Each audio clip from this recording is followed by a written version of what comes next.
កាលពីព្រេងនាយមានក្មេងស្រីម្នាក់ឈ្មោះមានរស់នៅក្នុងភូមិខ្មែរដ៏ស្រស់ស្អាត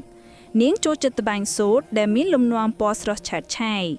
មានតែងទេស្រមៃចង់បានក្រមាសូត្រដ៏ល្អឥតខ្ចោះរាល់ថ្ងៃនាងអង្គុយក្រោមផ្ទះត្បាញយ៉ាងយកចិត្តទុកដាក់ថ្ងៃមួយខណៈពេលដែលនាងកំពុងត្បាញមានមេអំបៅដ៏ស្រស់ស្អាតមួយបានហោះកាត់ភ្នែករបស់នាងបានតាមដានមេអំបៅនោះយ៉ាងជិតស្និទ្ធនាងភ្លេចខ្លួនមួយផ្លែតដោយសារតែភ្លេចខ្លួននោះមានបានទាញអំបោះខុសលំនាំដ៏ស្អាតរបស់នាងមានកំហុសមួយមានអារម្មណ៍ខកចិត្តបន្តិចជំនួសឲ្យការកែតម្រូវដោយប្រុងប្រយ័ត្នមានបាយទីទាញអំបោះនោះយ៉ាងខ្លាំងនាងចង់កែកំហុសនោះឲ្យបានលឿនដោយសារតែការទាញយ៉ាងខ្លាំងនោះក្រមាសូត្រដ៏ស្រស់ស្អាតរបស់នាងបានរលាត់អស់មួយកំណាត់ធំមានភ្ញាក់ផ្អើលយ៉ាងខ្លាំងនាងគិតថាអ្វីទាំងអស់បានបាត់បង់ហើយមានយំយ៉ាងខ្លាំងព្រោះគិតថាក្រមារបស់នាងលែងអាចប្រើបានទៀតហើយ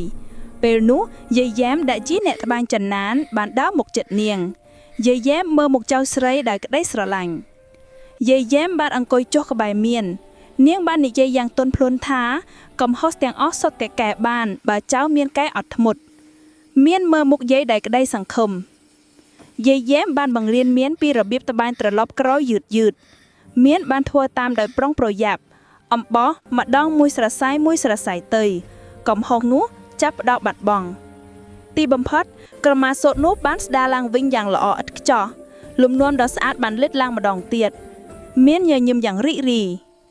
ចាប់ពីថ្ងៃនោះមកមានបានរៀនមេរៀនដ៏សំខាន់មួយនាងបានដឹងថាការកែតម្រូវកំហុសគឺត្រូវធ្វើដោយការអត់ធ្មត់និងយកចិត្តទុកដាក់យាយយ៉ែមញញឹមដោយមោទនភាព